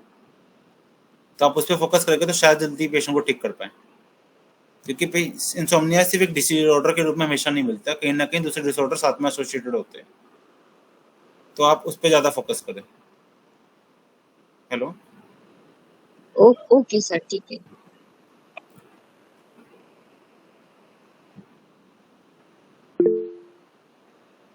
बहुत बहुत धन्यवाद डॉक्टर साहब। डॉक्टर वर्षा, आप अपना प्रश्न पूछिए। नमस्कार मैम। नमस्कार सर। सर आवाज आ रही है? हाँ हाँ, ये सारी। हेलो। जी जी। सर जैसे ब्राह्मी तेल है, जटामांसी क्वाथ है, तो सर हम इसको कैसे चूज करेंगे पेशेंट टू पेशेंट कि हमें क्या मेडिसिन यूज करनी चाहिए शिरोधारा में? मैम मैं शायद पेशेंट मैं के सर लेट हो गई ज्वाइन करने में जी। मैम पेशेंट के सिम्टम्स के ऊपर, उसकी सिवियरिटी के ऊपर आप यूज कर सकते हैं। जैसे आयुर्वेद में बहुत सारे तेल आते हैं, ब्राह्मी तेल है आपका, जटामासी का भी ऑयल निकलता है, कोई सरसों के जी तेल सर। से भी नॉर्मल यूज कर सकते हैं, जैसे मैंने स्टडी में बताया। सीसम ऑयल या जी तिल के तेल को भी यूज कर सकते हैं, और जी शीरधारा का भी यूज करा जा सकता है। पेशेंट की सिवियरिटी, अगर आपके पास पेशेंट ज़्यादा सिवियरिटी में आ रहा है तो ब्राह्मी तेल, क्योंकि वो मिथ्या बताया गया है, उसके अपने कुछ जी ब्रेन पे इम्पैक्ट डालने वाले फैक्टर्स हैं, जी ब्रेन टॉनिक के रूप में भी यूज होता है, तो उसको हम यूज कर सकते हैं। कम सिवियरिटी है तो हम शिरोधारा से भी यूज कर सकते हैं, जी सर। शीरधारा के रूप में यूज कर सकते हैं। जी जी, थैंक यू सर। ओके। जी बहुत बहुत धन्यवाद डॉक्टर साहब। डॉक्टर अर्शिया। हाँ मैम, एक और क्वेश्चन पूछना था। जी बेटा। अ, हाँ सर, मतलब अभी मेरे पास दो पेशेंट्स है, वो दोनों ओल्ड एज टाइप के हैं। तो दोनों को, एक फीमेल पेशेंट है उसको तो बहुत ज्यादा सीवियर नींद का प्रॉब्लम, मतलब वो दवाइयाँ वो कई सालों से ले रही है, लेकिन अब वो दवाइयों से भी उसको नींद नहीं आ रही है। बट ये दोनों में ये मेन प्रॉब्लम है कि दोनों को मेमोरी लॉस की प्रॉब्लम है। अब तो मुझे ये समझ में नहीं आ रहा है कि मेमोरी लॉस है तो उसके लिए अभी उत्तेजना वाले द्रव्य जैसे वचा, उष्ण तीक्ष्ण, थोड़े वैसे वाले द्रव्य चूज करने होंगे। और सुलाना है, मतलब नींद लाना है, तो उसके लिए शांत करने वाले द्रव्य चूज करने होंगे। तो अभी मैं डिसाइड नहीं कर पा रही कि मैं कौन सा वाला चूज करूँ फिर उनके लिए। तो कैसे करना चाहिए मुझे? अगर आप देखो तो आयुर्वेद में बताया गया अगर नींद अच्छी है तो आपकी मेमोरी भी अच्छी होगी। और आप जैसे हमने ओके। अभी बताया था भीड़ नस्या, नस्या को यूज कर सकते हो। नस्या का भी कहीं ना कहीं आपके शिरो रोग में, मेमोरी में इम्पैक्ट आता है। वो सारी स्टडी मिल जाएगी। शिरोधारा को भी साथ में कंबाइन कर सकते हो इन दोनों में। अनुतेल नस्या और ब्राह्मी तेल की शिरोधारा करवा दो, साथ में आप जो आप ड्रग्स बता रहे हो उनका यूज कर लो साथ में, क्योंकि ब्रेन का शांत होना ओके। भी बहुत इम्पैक्ट होता है। मैम मेमोरी एनहांस करने के लिए जी हमेशा ऐसे ड्रग्स नहीं हो जो उसको उत्तेजित करे, ऐसा जरूरी नहीं है। ओके। ओके, मतलब हम निद्रा अच्छी कर देंगे तो उनकी मेमोरी भी ऑटोमेटिकली अच्छी हो जाएगी, तो उसके लिए मैम अलग से आप नहीं। देखोगे तो मॉडर्न भी मानता है रैम स्लिप के टाइम में हमारी मेमोरी कंसोलिडेट अच्छी होती है। आप खुद जी देखते होगे जब आपकी नींद अच्छी नहीं है तो दिन के काम भी अच्छे नहीं होते, आप चीजों को भूल जाते हो। जी। Yes sir. जी सर, थैंक यू। जी बहुत बहुत धन्यवाद डॉक्टर साहब। Doctor Swapnali, ask your question. Doctor Swapnali, हाँ डॉक्टर स्वप्नाली। हाँ, हेलो, आवाज आ रही है मैम? हाँ जी हाँ जी, वॉइस इज क्लियर या। या आपका ये लेक्चर लेट हो गया, मुझे कहाँ मिलेगा पूरा सुनने के लिए यूट्यूब पे? आप मेरे साथ कोई ग्रुप में जुड़े हुए हैं? हाँ है। बस उसी में नीचे यूट्यूब चैनल है। अभी जस्ट कंप्लीट होने के बाद जैसे ये रिट्रीव हो जाता है ना, तो तुरंत ही मैं हाँ, लगभग डालने की कोशिश करती हूँ, कभी कभी लेट हो जाता है। तो आप अच्छा। वहाँ पूरा ही लेक्चर, और उसके सिवाय भी 260 मोर देन 260 लेक्चर्स और भी है, जो हम्म। ठाकुर जी जैसे बहुत सारे स्पीकर ने समर्पित भाव से ज्ञान यज्ञ में आहुति दी है, वो भी आपको सुनने को मिल सकते हैं। थोड़ी देर में मैं ऐड कर दूंगी जैसे ये कंप्लीट होता है। Okay, Thank you ma'am. there is no new question. Yeah. Okay okay okay, thank you. तो और कोई प्रश्न नहीं है? और doctor Manisha Mishra, ask your question. नमस्ते मैम। नमस्ते सर। नमस्ते। सर ये मैं पूछना चाहती हूँ कि जैसे मैंने है ना छोटी कली पढ़ा है कि सर्पगंधावटी और अफीम के जैसे योग है, निद्रोदेवटी वगैरह, इनको भी देते हैं निद्रा में, पर जैसे हम प्रैक्टिकली भी दे सकते हैं क्या? वो लंबे टाइम तक दे सकते हैं क्या इनको? हाँ मैम, ऐसा कुछ नहीं है, आप दे सकते हैं, मगर आपको पेशेंट की कंडीशन उस हिसाब से देखनी है ना, अपनी युक्ति के हिसाब से यूज करना है। पेशेंट को कितनी इम्प्रूवमेंट आ रही है, और ऐसा कुछ उल्लेख नहीं है कि उसे आप 15 दिन ही दे सकते हैं या 6 दिन ही दे सकते हैं। हेलो जी सर, थैंक यू। जी जी, बहुत बहुत धन्यवाद डॉक्टर साहब। Doctor Lavina, ask your question. Hello, हाँ जी, नमस्ते सर। मैं ये पूछना चाह रही थी, जैसे भी आपने बताया अफीम वाला, तो इसमें अगर इसके साइड इफेक्ट होने के चांसेस भी तो है ना, कि जैसे कंटिन्यू लंबे समय तक चले, ऐसा कुछ है क्या सर? मैम देखिए, मैटर करता है आप कौन सी कंपनी का ले रहे हैं, उसने कैसे डिटॉक्सिफिकेशन की है दवाई होगी ना, ये बहुत इम्पैक्ट होता है, आपने कहाँ से यूज किया है। अगर आप ठीक अच्छी कंपनी का ले रहे हैं और अच्छा ढंग से उसे प्रोसेस किया तो उसे इम्पैक्ट अच्छा होता है और आप यूज कर सकते हैं। मैंने ये बताया ना, आपकी युक्ति कैसे कहती है, आपकी युक्ति के हिसाब से आप यूज कर पाओगे ना, पेशेंट की कंडीशंस जी क्या है। एक दवाई को यूज करने में बहुत जी सारे फैक्टर होते हैं आयुर्वेद में। जी सर। और सर ये पूछना था कि अगर शिरोधारा फिर बच्चों में भी करवाई जाए तो स्पेशली क्या ध्यान रखना चाहिए? मतलब जैसे बाकी नॉर्मल पेशेंट को करवा रहे हैं, नॉर्मल एज वाले को, या फिर बच्चों में करवा रहे हो, 4-5 साल के बच्चे हों, तो उनमें प्रिकॉशंस क्या रखने चाहिए? मैम बस टेम्परेचर मेंटेन का थोड़ा ध्यान रखना चाहिए, बस स्पेशली, और कुछ तो है नहीं। बस साथ में माता पिता को साथ में खड़ा रहना चाहिए, उनकी प्रेजेंस में करवाना चाहिए, क्योंकि बच्चे क्या होते हैं, बड़े से बड़े थोड़े कॉन्शियस होते हैं ना कि क्या हो रहा है, पीछे बच्चों को कॉन्शियसनेस का पता नहीं चलता, तो वो मूवमेंट ज़्यादा करते हैं, शिरोधारा हो रही होती है, और उस मूवमेंट की वजह से उनकी आइज में या ईयर्स में तेल जाने की चांसेस ज़्यादा रहती है, और ज़्यादा गर्म हो तो दिक्कत आती है। क्योंकि अब बहुत सारे जी सर। सेरिब्रल पैल्सी केसेस में आयुर्वेदा में, बहुत सारे हॉस्पिटल्स में, गवर्नमेंट या प्राइवेट में, सेरिब्रल पैल्सी केसेस में शिरोधारा बोतली यूज की जाती है। क्या बताया सर? सेरिब्रल पैल्सी के केसेस में ना आयुर्वेदा के हॉस्पिटल्स में शिरोधारा मोस्टली यूज की जाती है। तो सोधा। सेरिब्रल पैल्सी अच्छा, हाँ शिरोधारा हाँ यूज करते हैं ना, उसके केसेस में हम आयुर्वेदिक हॉस्पिटल्स में मैक्सिमम, चाहे गवर्नमेंट हाँ या हाँ। प्राइवेट, हर जगह मैक्सिमम शिरोधारा यूज होती है बच्चों में। अच्छा, और डोज मतलब जैसे अपन शिरोधारा में जितनी टाइमिंग तक कर रहे हैं उतना कर सकते हैं, मतलब जैसे कर 45 मिनट्स का हो तो कर सकते बच्चों हैं, में भी? बच्चा रुकेगा नहीं ठीक। रुकेगा उतने टाइम तक, ये देखना है ना आपको, अच्छा, कि हाँ जी आप बड़ों को तो कह सकते हो कितनी देर तक, बच्चों को नहीं समझा सकते ना, बस जी जी सर, ये है। Thank you sir. जी, बहुत बहुत धन्यवाद डॉक्टर साहब। Doctor Anita Wagle, ask your नम क्वेश्चन। हाँ, नमस्ते सर, नमस्ते मैडम। प्रेजेंटेशन बहुत अच्छा था। मैं अनिद्रा में यूजुअली तिल तेल का पादभ्यंग बताती थी, पर हाल ही में मैंने पढ़ा कि तिल तेल अचक्षुष्य है, तो उसके बाद से मुझे वो तेल देने में, बताने में जरा झिझक सी होती है। तो और कौन सा तेल यूज कर सकते हैं हम पादभ्यंग करने के लिए, हम सोने से पहले अनिद्रा में? सरसों का तेल यूज कर सकते हैं आप। सरसों का तेल, ओके। तो जो मैंने पढ़ा तिल तेल जो अचक्षुष्य है, वो सही बात है ना सर, कि उसमें कुछ आपका व्यू है? मैम देखिए, आप लोकल एप्लीकेशन में यूज कर रहे हैं, और जो तिल तेल का चक्षुष्य यूज बताया गया वो इंटरनल यूज के लिए बताया गया, और दोनों अलग अलग चीज है। एक ही ड्रग जब लोकल तो फिर हम एप्लीकेशन यूज बाह्य होती है, इंटरनल रूप में तेल यूज कर सकते हैं। मैम आप देखिए, तिल तेल की शिरोधारा भी बहुत जगह यूज होती है। हेलो मैम, आवाज आ रही है आपको?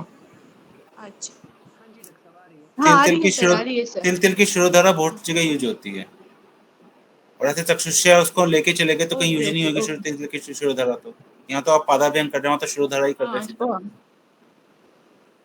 हाँ, सही है, सही है। शायद मुझसे ये छूट गया, इंटरनल यूज और एक्सटर्नल यूज के बारे में मैंने सोचा नहीं। बहुत बहुत धन्यवाद सर। और ये जो दधी मस्तू वाला बात भी बताई आपने, वो नया पॉइंट है। मैं आगे कोशिश करूंगी उसको यूज करने का। ठीक है। कर्ड मसाज जो आपने बताया है वो हम कोशिश करके आपको बताएंगे सर। बहुत बहुत धन्यवाद सर। मेरी पीपीटी से कुछ भी अगर आपको अच्छा लगा तो डेफिनेटली मैम, मेरे लिए बहुत अच्छी बात है। जी बहुत बहुत धन्यवाद डॉक्टर अनीता। ये एक अच्छे लिसनर की निशानी होती है कि वो स्पीकर को और इनकरेज करते हैं। ये सच में बहुत अच्छी बात है कि हमने ये नया जाना और हमारे ज्ञान में और वृद्धि हुई और हम उसका उपयोग करेंगे। बहुत बहुत धन्यवाद डॉक्टर अनीता।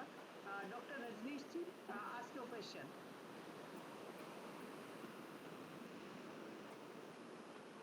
हेलो, नमस्कार सर। नमस्ते सर मेरे पास एक पेशेंट है, वो उसे नींद की दिक्कत है। 10 साल से नींद नहीं आ रही उस पेशेंट को कंटिन्यू। वो मेडिसिन पे चल रहा है, एलोपैथिक ड्रग्स।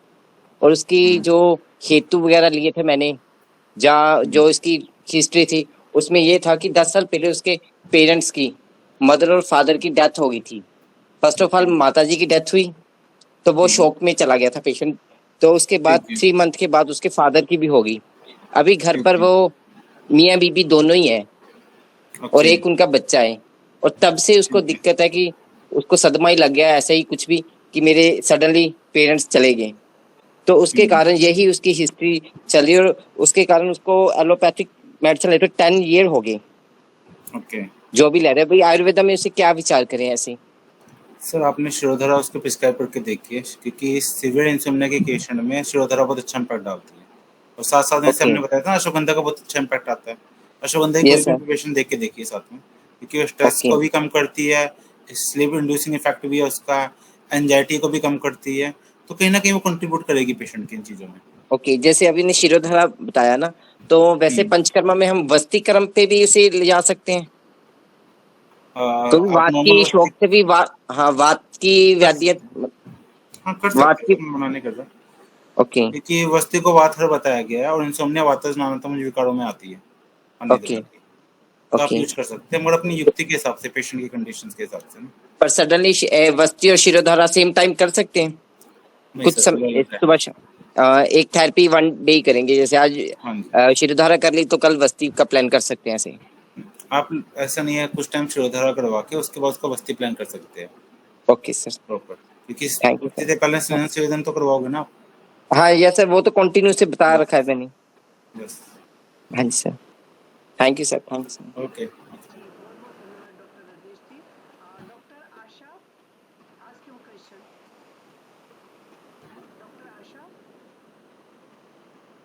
जी नमस्ते सर। नमस्ते मैडम।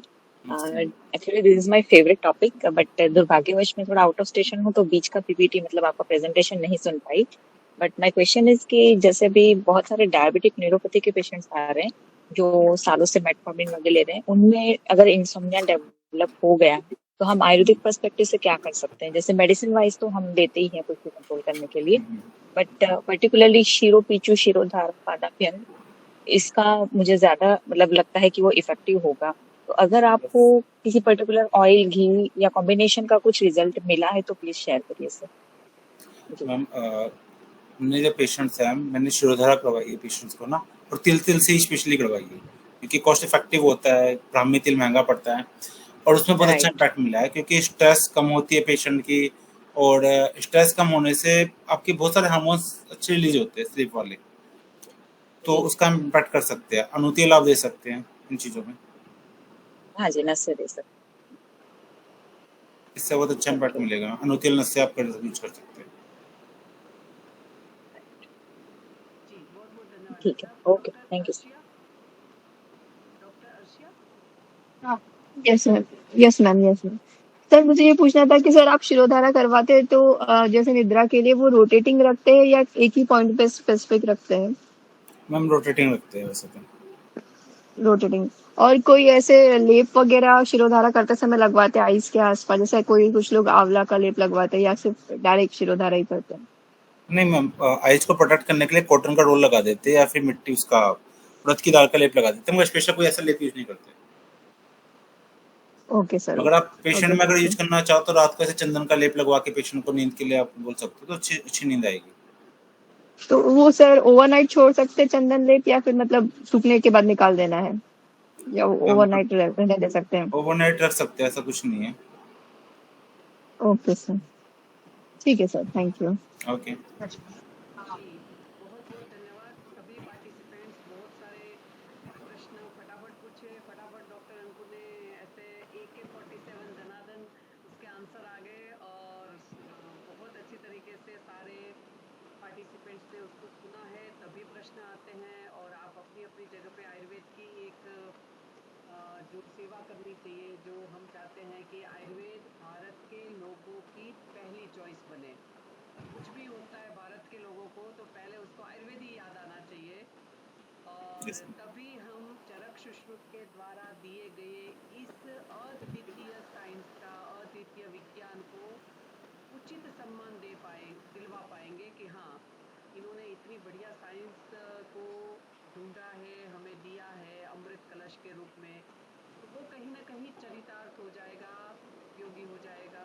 और मुझे लगता है कि वही हमारा उद्देश्य होना चाहिए। और इतने अच्छे अच्छे पार्टिसिपेंट्स को देख के तो मुझे और अच्छा लगता है। और आज हम 499 लेक्चर को अभी सभी मिलके अटेंड कर रहे हैं। नेक्स्ट लेक्चर अपना 25 अप्रैल 2025, दोनों 25-25 है और अप्रैल का महीना है, तो हम 500 लेक्चर्स को टच करेंगे, बनाएंगे। और सारे स्पीकर्स का, डॉक्टर अंकुर जी का स्पेशल विश्व आयुर्वेद परिषद की ओर से बहुत बहुत धन्यवाद कि आप हमारे निवेदन पर यहाँ आए और इतनी अच्छी यहाँ इंफॉर्मेशन साझा की, जो बहुत सारे चिकित्सकों को उपयोगी बनेगी, और यूट्यूब के माध्यम से भी ये उपयोगी बनेगी। क्योंकि मैं कभी कभी खोल के देखती हूँ कि बहुत सारे व्यूज़ रहते हैं अलग अलग लेक्चर्स के, और मैं समझती हूँ कि कहीं ना कहीं ये अपना उपयोगिता सिद्ध करता है कि हाँ, ये सभी के लिए कामयाब है। तो डॉक्टर अंकुर जी पुनश्च बहुत बहुत धन्यवाद। Thank you ma'am. जी, आगे भी आप एक इमरजेंसी लेक्चर भी तैयार रखिएगा, कभी भी ठीक है। मिल सकती है। ठीक है मैम। हेलो हाँ, और कोई बेटा? मैम, हाँ मैम, मेरा है ना हैंड रेस का ऑप्शन ही नहीं इसमें आया है आज, पता नहीं। चलो अच्छी बात है, तुमने पूछ लिया, हम तो जय कर रहे हैं। सॉरी। हाँ जी, हाँ जी, बेटा। हाँ, तो सर मुझे एक प्रश्न था कि ये जो सॉफ्टवेयर इंजीनियर है ना, तो जहाँ पे उनका तो ज्यादा जागरण ही होता है, तो वात पित्त दुष्टि तो होती है उनमें, और उनको वही स्ट्रेस, मतलब मेरे हस्बैंड को तो बहुत मतलब सालों से है उनको, कि वो ज्यादा सोचते हैं तो उनको नींद ही नहीं आती, और नींद आई तो भी वो अच्छे से नहीं सो पाते हैं। और मैंने उनको सब देख लिया कि जटामांसी, फांट, नस्य, फिर भी और उनकी प्रकृति भी वैसे ही है, वात पित्त, तो और क्या कर सकते हैं उनमें? मैम आप कुछ ऑर्डर इनटेक के लिए दीजिए, जैसे अश्वगंधा की प्रिपरेशंस आपने यूज करके देखी है अभी? क्या सर? अश्वगंधा की प्रिपरेशंस, अश्वगंधा नहीं सर, नहीं दिया, नहीं। आप ये कोशिश करके देखिए, क्योंकि स्ट्रेस लेवल थोड़ा ज़्यादा होगा शायद उनके वर्किंग की वजह से, उनके वर्क के में जो उनकी स्ट्रेस आ रही है वो थोड़ी ज़्यादा है शायद उनकी ऑक्यूपेशन वाइज, उसको कम करने की कोशिश कीजिए थोड़ी। तो अश्वगंधा सिर्फ व्यानोदाने देना है का निशी देना है? क्या मैम? अश्वगंधा व्यानोदाने खाने के बाद देना है कि सिर्फ निशा काल में देना है? मैम खाने के बाद, सुबह शाम दीजिए। और चूर्ण फॉर्म में कि टैबलेट? मैम चूर्ण फॉर्म दीजिए, ज़्यादा बेटर रहेगा मेरे ख्याल से। Okay sir. सर और एक प्रश्न था, और सर नस्य देना है तो कौन सा अच्छा रहेगा अनिद्रा में? मैम अनुतेल नस्य मेरे को सबसे अच्छा लगता है यूज करने में, सबसे बेटर लगता है। नहीं तो आप पंचगव्य घृत का भी दे सकते हैं। ओके, ठीक है सर। और एक पेशेंट है मेरे पास, वो भी 45 इयर्स का है और बिजनेसमैन है, और वो उसको हमेशा मतलब गैसेस की प्रॉब्लम रहती है, और अभी उसकी नाभि सरकती है, वो हमेशा फिक्स कराने जाता है, मतलब उसका उदरगत पक्वाशयगत वात बहुत ही स्ट्रांग है, और उसको शिरशूल हमेशा मतलब वो बोला कि जब से मुझे समझता है तब से मुझे शिरोशूल है और अनिद्रा है। पर पेशेंट का लाइफस्टाइल इतना खराब है, वो रात को 3 बजे सोता है, 10 बजे खाना खाता है, सुबह 10 बजे उठता है और खाना भी पूरा वही कच्चा जूस वगैरह। वैसे मैंने उसको बहुत बार काउंसलिंग किया है पर वो सुनता नहीं है। तो इस पेशेंट में जब पक्वाशयगत वात ठीक होगा तभी वो अनिद्रा और शिरोशूल ठीक होगा ना सर? इसमें और हम क्या दे सकते हैं? आप चिकित्सा बोलेंगे तो उसको तो मैं षडधरण और गंधर्वास्तादि देती हूँ, तो उससे वो बहुत उसको रिलीफ है अभी पेशेंट को। वो जो गैस उसका नाभि अभी स्थान पे ही है, वो कुछ उसको प्रॉब्लम नहीं है उसका। क्योंकि हम जैसे अभी आपने बताया कि उसका पेट ही प्रॉब्लम है और आयुर्वेद में बताया गया कि पहले पेट की चिकित्सा करनी चाहिए, क्योंकि आप कोई भी दवाई देंगे अगर पेट की ही आपका अग्नि ही ठीक नहीं है तो उसे पचाएगी कैसे? तो आप उस पर फोकस कर रहे हैं, बहुत अच्छी बात है, आप उसको पहले ट्रीट कीजिए, उसके बाद उसको ट्रीटमेंट के लिए हम सोच सकते हैं आगे। साथ में अगर आप करना चाहें तो कुछ ओरल टेक की बजाय आप शिरोधारा या नस्य वाला प्रोसीजर ऐड कर सकते हैं साथ में, या पादाभ्यंग यूज कर सकते हैं। सर नस्य फिर अणु तेल ही यूज करना है ना उसमें? हाँ, अणु तेल यूज कर सकते हैं, पंचगव्य घृति बहुत अच्छा होता है, हम उसको भी आप यूज कर सकते हैं। ओके सर, ओके, धन्यवाद सर। जी, बहुत-बहुत धन्यवाद डॉक्टर साहब, और डॉक्टर उज्ज्वला का भी बहुत-बहुत धन्यवाद। और अभी तक आप आए नहीं थे तो ऐसा लग रहा था कि आप और अर्शिया और किमाया और है ना डॉक्टर उषा, ये सारे अगर एक-एक क्वेश्चन ना पूछ ले तब तक मुझे भी लगता है कि अच्छा क्वेश्चन कम आए कुछ। तो बहुत-बहुत धन्यवाद। और मुझे लगता है कि इसकी उपयोगिता बहुत अच्छी आप सिद्ध करेंगे और आगे भी इसको कहीं ना कहीं अप्लाई करते रहेंगे। एक सिद्धांत में भी मेरे गुरुजी मुझे याद आ रहे थे, आदरणीय मंगलदास जी स्वामी। तो गुरुजी ने, जब मैं यहाँ धन्वंतरी औषधालय में कुछ समय तक मैंने सर्विस दी, तब गुरुजी के पास एक लगभग 78 इयर्स के आसपास के बुजुर्ग व्यक्ति थे, आए थे, और उनको लास्ट कुछ 6-7 महीने से नींद नहीं आ रही थी। अब जो बुजुर्ग व्यक्ति जितने परेशान थे ना, उससे ज्यादा तो उनके घर वाले परेशान थे, है ना, क्योंकि वो रात को फिर बार बार उठते थे कि मुझे पानी पिला दो, मुझे वॉशरूम जाना है, मुझे ये कुछ, है ना। तो कहीं ना कहीं मैं तो गायनी से पीजी हूँ, तो अनिद्रा का ऐसा केस देखना जनरल प्रैक्टिस आयुर्वेद में मैंने सीखी एमडी के बाद, तो मुझे एक अलग ही इसमें सीखने को मिला। और उसमें मेरे गुरुजी आदरणीय मंगलदास जी स्वामी ने ये बताया था कि पारंपरिक राजस्थान का खाना खाओ, यानी उन दिनों में थी गर्मी, तो गर्मी में राजस्थान का परंपरागत खाना है राबड़ी, जौ की राबड़ी गर्मी में खाई जाती है ना, ठंड में बाजरे की राबड़ी खाई जाती है। तो गुरुजी ने सब खाना बंद करवा दिया उनका और सिर्फ राबड़ी ही शुरू की। और गुरुजी ने मुझे तब बताया था, कहते राबड़ी खाने के बाद कोई जाग के दिखाए, दिन में भी अगर कोई राबड़ी खा लेता है राजस्थान में तो उसको नींद आएगी आएगी और पक्का आएगी, कहते। तो इसलिए मुझे लगता है कि एक पारंपरिक भोजन को इसमें हम सभी चिकित्सकों को, आप जहाँ जहाँ भी अपनी सेवाएं दे रहे हैं, है ना, चिकित्सा कर रहे हैं, वहाँ का पारंपरिक भोजन आपको उस व्यक्ति को सिखाना भी चाहिए, और उसके अनुसार आपको धातु साम्य जल्दी मिलेगा। क्योंकि मैंने कोविड के समय में बहुत सारे स्पीकर को ऑनलाइन सुना, तो उनमें से किस महानुभाव से सुना ऐसा अभी थोड़ा याद नहीं है, उन्होंने ये बताया था कि आज पूरे भारतवर्ष में हम अलग अलग स्टेट में जाके अपनी सेवाएं दे रहे हैं ना, जैसे मैं गुजराती हूँ मगर मैं आज राजस्थान में हूँ, तो इस तरीके से अगर एक गुजराती नोएडा में रहता है तो वो मीठी दाल ही खाता है, यानी अपनी जो पारंपरिक गुजराती भोजन है वो ही उधर खाएंगे। तो गुरुजी ऐसा कहते थे कि आप जहाँ रहते हो वहाँ का भोजन करो, वहाँ की वेशभूषा धारण करो, है ना, तो आपके शरीर में उस क्लाइमेट को एडजस्ट करने की और ये सारी धातु साम्य की अच्छी प्रोबेबिलिटी बनती है। तो मुझे लगता है कि इस विषय को हम सभी को ध्यान रखना चाहिए और हम उस प्रदेश का खाना उनको सिखाए। और एक और बात ऐड करना चाहूँगी कि अनिद्रा का पेशेंट अगर आपके पास आता है और वो अगर फीमेल है और वो अगर रिप्रोडक्टिव एज में है 12 से 50 है ना, द्वादशातूर्ध्वम याति 50 शतक्षयम, तो उनको रजस्वलाचर्या जरूर करवाए।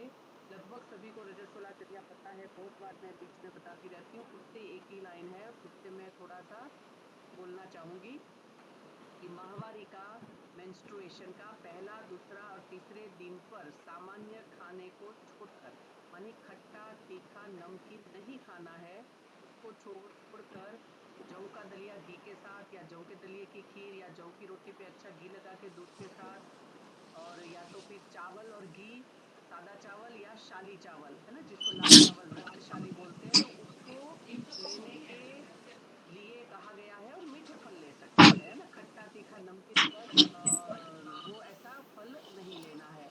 तो इस तरीके से अगर हम ले लेते हैं तो इसको रजस्वलाचर्या 3 या 5 दिन, 3 दिन तो मिनिमम है, 5 दिन भी की जा सकती है। तो मैंने कुछ पेशेंट्स में क्योंकि अपने पास गायनी के पेशेंट ज़्यादा रहेंगे, मगर रजस्वलाचर्या का इफेक्ट मैंने बहुत अच्छा ऑब्जर्व किया है, इवन विदाउट एनी मेडिसिन, है ना, कुछ भी मेडिसिन ना दो उस व्यक्ति को रजस्वलाचर्या करवाइए, तो वो 3 दिन का खाना 27 दिन पे भारी पड़ता है। यानी 3 दिन का खाना बदलो, जीवन बदलो, ऐसी हम अच्छी कंडीशन क्रिएट कर सकते हैं। Doctor Arsha, want to ask the question? Yes ma'am. Ma'am वो जौ की रबड़ी कैसे बनाना है, आप जो बता रहे थे? बेटा रबड़ी नहीं, है ना, रबड़ी हाँ, नहीं राबड़ी। होती है। जौ की राबड़ी ऐसे बनानी है कि जौ को जौ का दलिया, दलिया समझते हो बेटा? जी जी जी। जौ के दलिए के साथ छाछ, है ना, ज्यादा खट्टी नहीं होनी चाहिए, छाछ को आलोडित करके, मानी जैसे घोल के, है ना, उसमें जैसे जौ का दलिया अगर आधी कटोरी है तो उसमें 1-2 चम्मच जौ का आटा मिलाया जाता है, और फिर उसको पूरा मिक्सचर बनाना है छाछ के अंदर, और फिर उसको धीरे धीरे धीरे लगभग घंटा 1.5 घंटा पकाना है ना। तो बस उसको हिलाते जाओ, उसको बिना हिलाए नहीं छोड़ना है ना, यानी आपको वहीं तवज्जो देनी पड़ेगी उसके ऊपर, आप उसको रख के कहीं दूसरा काम नहीं कर सकते। तो इस तरीके से वहाँ जौ की राबड़ी, मक्का की राबड़ी, बाजरे की राबड़ी, है ना, तो मक्का का भी दलिया मिलता है, बाजरे का भी दलिया मिलता है, इवन गेहूं का भी मिलता है ना। तो ऐसे कोई भी, और खासकर जौ है वो हम सभी जानते हैं नित्य सेवनीय है ना। तो जौ का जो दलिया से बनाई हुई राबड़ी है वो 12 महीना राजस्थान के लोग खाते हैं। और मैं आप सभी को एक रिक्वेस्ट करना चाहूंगी कि जो आयुर्वेद में चरक संहिता सूत्र स्थान में जो नित्य सेवनीय द्रव्य बताए हैं उसमें देखिए जौ है ना, और वाग्भट के अनुसार उसमें शहद भी है डॉक्टर साहब, है ना, आमलकी, शहद, ये सारे कुछ अलग द्रव्य वाग्भट जी ने भी ऐड किए हैं। तो मुझे लगता है ये परम धातु साम्यकर द्रव्य है, और ये कहीं ना कहीं बहुत उपयोगी रहेंगे कोई भी प्रकार के रोग को दूर करने के लिए। तो इस तरीके से हम वहाँ जौ की राबड़ी, है ना, उसका उपयोग, मगर वो रजस्वलाचर्या में नहीं खानी है ना, जौ की राबड़ी वैसे ही बताइए, रजस्वलाचर्या में खट्टा खाना मना है ना, अम्ल टेस्ट मना है ना, तो इसलिए तीखा, खट्टा और नमकीन ये तीनों मना है, तो वहाँ तो हमें मीठा ही लेना है। और अगर पेशेंट को डायबिटीज है तो फिर अकेला जौ लीजिए, चावल मत लीजिए फिर, है ना। तो इस तरीके से हम उसका उपयोग कर सकते हैं।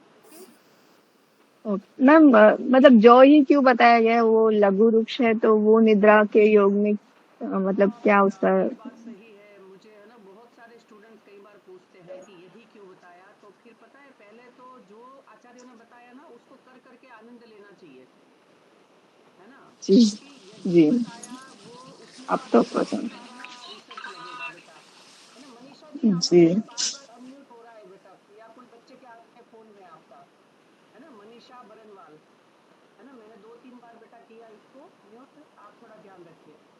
तो क्यों बताया, ये तो बहुत बड़ा विषय का रिसर्च का काम है बेटा, है ना, तो इसलिए जौ नित्य और रजस्वला परिचर्या में भी जौ ही क्यों खासकर चुना गया है? हाँ, तो अभी तो पहले है ना आनंद लेना चाहिए कि हमारे चिकित्सक रूप में हम बहुत सारे रोगियों को लाभ पहुंचा सके। अगर मैं समझती हूँ कि जौ सबसे ज्यादा, जौ यानी बार्ली, घी और दूध सबसे ज्यादा धातु साम्य क्रिएट करता है। इसलिए आप देखिए कि जहाँ रसायन वाजीकरण वाला अध्याय लिखा ना, वहाँ भी बहुत अच्छी तरीके से कोई भी उसके साथ भी वो जौ ही बताए हैं।